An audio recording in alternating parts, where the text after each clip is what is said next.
अस्सलामुअलैकुम दोस्तों, welcome back to our channel find Urdu. Rejuvenate.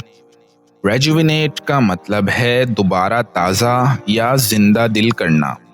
Rejuvenate का मतलब होता है किसी चीज़ को फिर से ताजगी देना या एक इंसान को दोबारा से एनर्जेटिक और फ्रेश महसूस कराना। ये लफ्ज़ अक्सर हेल्थ, ब्यूटी और रिलैक्सेशन के हवाले से यूज़ होता है, जैसे वेकेशंस या मेडिटेशन का एक इंसान के जहन और जिस्म को रेजुविनेट करना।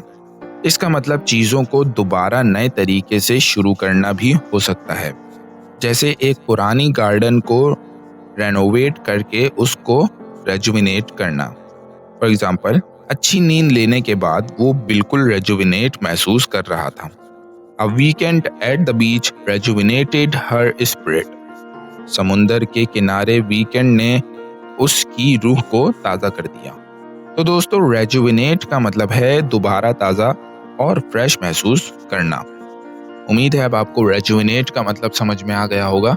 मिलते हैं नेक्स्ट वीडियो में। शुक्रिया।